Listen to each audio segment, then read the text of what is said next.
बोले, इससे क्या होगा? चंद्रगुप्त पौधे की तरफ देखता हुआ बोला, आचार्य, इससे ये पौधा सुरक्षित रहेगा, वरना धीरे धीरे करके ये पूरा पौधा भी सड़ जाएगा। ये सुन आचार्य गजानन ने उसे आदेश दिया, तो ठीक है चंद्रगुप्त, ये काम तुम करोगे, और सिर्फ इस पौधे से नहीं, तक्षशिला के दक्षिण भाग में जो पुष्प वाटिका है, वहां जितने भी पुष्प वृक्षों पे इस तरह के सड़े गले पुष्प और पत्ते हैं, तुम उन्हें हटाकर उनकी एक ढेरी बनाओ और फिर उसे जलाकर नष्ट करोगे। ये सुनते वीरसेन और उसके साथी छात्रों के चेहरों पर मुस्कान आ गई। चंद्रगुप्त ने जब यह सुना तो उसे समझ आ गया कि आचार्य उसे काम में उलझाकर कक्षा से दूर रखना चाहते हैं। कुछ सोचकर उसने आचार्य से अपनी बात रखते हुए कहा, क्या मैं कक्षा के बाद इस काम को कर सकता हूं आचार्य? ये सुना आचार्य गजानन ने अपना सर ऊंचा किया और बोले, नहीं, जिस तरह इन सड़े हुए पत्तों की कोई आवश्यकता नहीं है, वैसे ही इस कक्षा में तुम्हारी भी कोई आवश्यकता नहीं। तुम यहां रहे तो इस कक्षा की शोभा बिगड़ जाएगी, इसलिए जाओ और जो काम मैंने दिया है उसे पूरा करो। आचार्य गजानन द्वारा निकाले जाने के बाद भी चंद्रगुप्त वहां खड़ा रहा। ये देख आचार्य का पारा चढ़ गया और वो चिल्लाए, आप क्यों खड़े हो यहां? उनकी गर्जना से चंद्रगुप्त कांप गया, लेकिन किसी तरह साहस जुटा एक अंतिम प्रयास करते हुए बोला, आचार्य, ये पत्ते सूखे अवश्य हैं, किंतु बेकार नहीं है। देखा जाए तो इस प्रकृति में कोई भी वस्तु बेकार नहीं है, पर अगर मैंने शिक्षा ग्रहण नहीं की तो मेरा जीवन जरूर बेकार हो जाएगा। उसकी बात सुन आचार्य गजानन तंज कसते हुए बोले, यदि ऐसा है तो प्रमाणित करो कि ये पत्तियां बेकार नहीं है। अगर तुमने ऐसा कर दिया तो मैं स्वयं तुम्हें अलग से आज का पाठ पढ़ाऊंगा, लेकिन अगर यह प्रमाणित नहीं कर सकते तो जो कहा गया है वो करो। चंद्रगुप्त के पास इसका कोई उत्तर नहीं था और ना चाहते हुए भी उसे कक्षा से बाहर निकलना पड़ा। वीरसेन और उसके साथियों के कलेजे को जैसे ठंडक पहुंच गई। कक्षा से बाहर निकलकर चंद्रगुप्त पुष्प वाटिका पहुंच दुखी मन से पेड़ और पौधों से गिरे सड़े पत्तों को एकत्रित करने लगा। उसे समझ नहीं आ रहा था कि आचार्य चाणक्य के अभाव में वो कैसे अपनी शिक्षा को पूरा कर पाएगा, क्योंकि तक्षशिला में न सिर्फ छात्र बल्कि शिक्षक भी उसके खिलाफ थे। अपनी कक्षा पूरी करके आचार्य गजानन बाहर आए और इधर उधर एक नजर मार अकेले ही एक ओर निकल गए। कुछ ही देर में वो योग भवन में थे। इस समय वहां कोई भी नहीं था। आचार्य वहां खड़े होकर किसी के आने की प्रतीक्षा करने लगे। कुछ ही देर में एक कर्मचारी वहां आया। उसके आते ही गजानन ने उससे सवाल करते हुए कहा, राजहंस की कोई खबर? कर्मचारी ने दबी आवाज में उत्तर दिया, नहीं आचार्य, वो अभी तक तक्षशिला से लौटे नहीं है। कर्मचारी का उत्तर सुना आचार्य गजानन राजहंस के बारे में विचार कर चिंतित हो गए। वो कर्मचारी उन्हें नमन कर दबे पांव से वहां से चला गया। आचार्य खुद से बड़बड़ाते हुए बोले, राजहंस को पाटलिपुत्र से आने में इतना समय क्यों लग गया? कहीं वो किसी मुसीबत में तो नहीं फंस गया है? मुझे शीघ्र अतिशीघ्र उसके बारे में पता करना होगा। उधर पाटलिपुत्र में राजहंस को सेनापति भुजंग बंदी बनाकर बाजार के रास्ते कारागार की ओर ले जा रहे थे। इसी बीच अमात्य भी अपने रथ पे बैठ के राज्य के दौरे पे निकले थे। वो अत्यंत प्रसन्न थे कि उन्होंने अपने रास्ते के सबसे बड़े कांटे शक्टार को हटा दिया है और अब उन्हें किसी भी तरह मंत्री शंभुनाथ का खात्मा कर चाणक्य तक पहुंचना था। अमात्य कुछ आगे बढ़े ही थे कि तभी उन्हें राजहंस के चिल्लाने की आवाज सुनाई दी। अमात्य ने आवाज की दिशा में देखा तो एक युवा ब्राह्मण को सेनापति की निगरानी में कुछ सैनिक बंदी बनाए घसीटते हुए एक तरफ ले जा रहे थे। राजहंस सेनापति भुजंग से याचना करते हुए चिल्ला रहा था, मेरी बात पर विश्वास कीजिए, मैं कोई गुप्तचर नहीं हूँ। ये सब चाल चाणक्य द्वारा चली गई है, मेरा विश्वास कीजिए। राजहंस की याचना का भुजंग पे कोई असर नहीं हो रहा था, किंतु अमात्य उसके शब्दों को सुन चुके थे। चाणक्य का नाम सुनते ही अमात्य के कान खड़े हो गए। उन्होंने अपने सारथी को आदेश दिया, रथ उस ओर ले चलो जहां सेनापति भुजंग है। सारथी ने अमात्य की आज्ञा अनुसार रथ दूसरी तरफ मोड़ दिया और सेनापति भुजंग के ठीक सामने ले जाकर खड़ा कर दिया। भुजंग ने ज्यों ही मंत्री अमात्य को देखा तो सर झुकाकर उनका अभिवादन किया और पूछा, महामंत्री जी, आप यहाँ? कोई परेशानी थी तो मुझे बुलवा लेते, आपने क्यों आने का कष्ट किया? नहीं भुजंग, हमें कोई कष्ट नहीं, हम तो राज्य के दौरे पे निकले थे। लेकिन तुम बताओ, इस दीनहीन ब्राह्मण को लेकर कहां जा रहे हो? अमात्य का प्रश्न सुन भुजंग बोले, महामंत्री जी, ये कोई ब्राह्मण नहीं बल्कि एक गुप्तचर है। हमारा ध्यान भंग कर पाटलिपुत्र में प्रवेश करने की चेष्टा कर रहा था। भुजंग की बात अभी पूरी भी नहीं हुई थी कि राजहंस चिल्लाते हुए बोला, मैं कोई गुप्तचर नहीं बल्कि तक्षशिला के आचार्य गजानन का शिष्य हूं। उसकी बात सुन अमात्य हैरानी में बोले, यदि तुम तक्षशिला से हो तो यहां किस काम से आए थे? राजहंस बोला, अपने आचार्य गजानन द्वारा दी गई सूचना पहुंचाने। उन्होंने कहा था कि मैं सीमा सुरक्षा के सेनापति को जाकर बताऊं कि मगध का शत्रु चाणक्य मगध में प्रवेश करने वाला है, लेकिन किसी ने भी मेरी बात नहीं मानी। ये सुनते ही अमात्य के चेहरे पे चिंता की लकीरें उभर आई। उन्होंने भुजंग से पूछा, तुम्हें किसने कहा कि यह व्यक्ति एक गुप्तचर है? गांधार से आए व्यापारियों ने इसकी पुष्टि की है, सेनापति ने जवाब दिया। अमात्य ने आगे पूछा, क्या तुम्हें इसके पास कोई संदेहजनक वस्तु प्राप्त हुई? और जिन व्यापारियों द्वारा पुष्टि की गई, क्या तुमने उन सभी की अच्छी तरह से जांच की? भुजंग को कोई उत्तर देते ना बना। उसे कहीं ना कहीं अपने द्वारा की गई भूल का आभास हो चुका था। अमात्य उसकी परिस्थिति को ताड़ समझ चुके थे कि यह सारा खेल चाणक्य द्वारा रचा गया है। उन्होंने आदेश दिया, राजहंस को तुरंत रिहा किया जाए और मगध की सारी सीमाएं बांध दी जाए। बिना जांच के मगध से कोई बाहर ना जाने पाए। भुजंग ने हामी में सर नीचे कर दिया। चाणक्य के मगध में होने की खबर पाकर अमात्य का तो जैसे चेहरा खिल गया था। वो खुद से बात करते हुए बोले, बहुत हो गया चूहे बिल्ली का खेल चाणक्य, इस बार तू मगध से नहीं निकल पाएगा।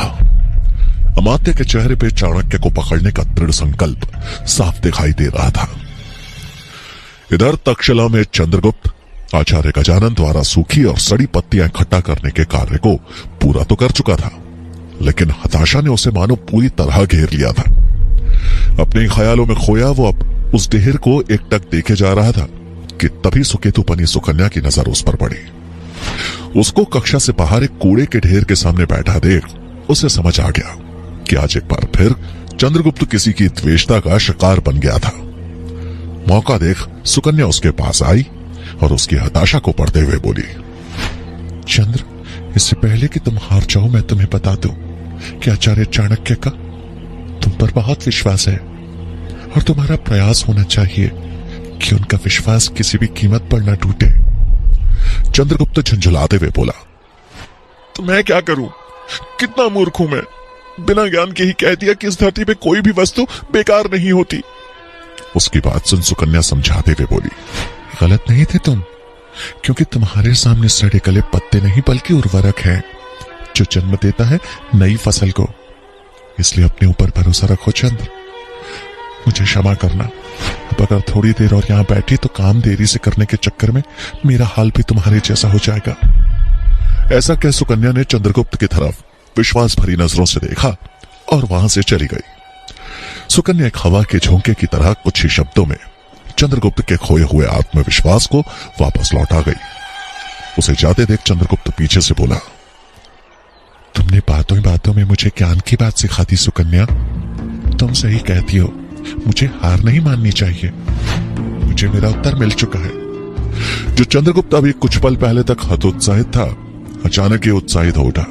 सुकन्या उसकी ओर पलट मुस्कुराई और आगे बढ़ गई। जहां सुकन्या की मदद पाकर चंद्रगुप्त का खोया उत्साह वापस आ गया था, वहीं दूसरी तरफ पब्बत को अपने पक्ष में करने की जिम्मेदारी लिए आचार्य चाणक्य अपने जीवन को दांव पे लगाकर सावधानी से जल महल की तरफ बढ़ रहे थे। रात्रि का दूसरा पहर बीत चुका था। उनके मन में तमाम शंकाएं भी थी और हल्का डर भी, क्योंकि उन्होंने एक ऐसे इंसान पे दांव लगाया था जिसके डसने पे सीधा मौत थी। आचार्य चाणक्य जलमहल के बाहर पहुंच सैनिकों से बचते हुए अंदर जाने का गुप्त मार्ग खोजने लगे। कुछ ही क्षणों में उनकी यह खोज पूरी हो गई। वो तुरंत ही बड़ी सावधानी से उस गुप्त मार्ग से जलमहल में प्रवेश कर गए। सैनिकों की दृष्टि से बचते हुए चाणक्य आगे तो बढ़ गए, लेकिन पूरे जलमहल में सन्नाटा पसरा देख असमंजस में पड़ गए। इससे पहले कि वो स्थिति को अच्छे से भांप पाते कि तभी द्वार बंद होने की आवाज उनके कानों में पड़ी। आवाज सुन चाणक्य पीछे पलटे तो ये देख हैरान रह गए कि किसी ने उस गुप्त द्वार के दरवाजे को भी बंद कर दिया था। आचार्य दबे पांव बड़ी चालाकी से पब्बत के कक्ष की ओर बढ़ने लगे। लेकिन तभी जैसे उन्हें वहां छाई हुई खामोशी चुभने लगी। कुछ सोचते हुए आचार्य ने एक बार अपनी दृष्टि चारों तरफ घुमाई और बड़ी सतर्कता के साथ आगे बढ़े। कुछ दूर आगे बढ़ने पर आचार्य ने देखा कि आगे के मार्ग पर अंधेरा ही अंधेरा था। आचार्य पीछे मुड़े ही थे कि तभी अचानक किसी ने उनके पीछे चल रही सभी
अगली कहानी के लिए बने रहें।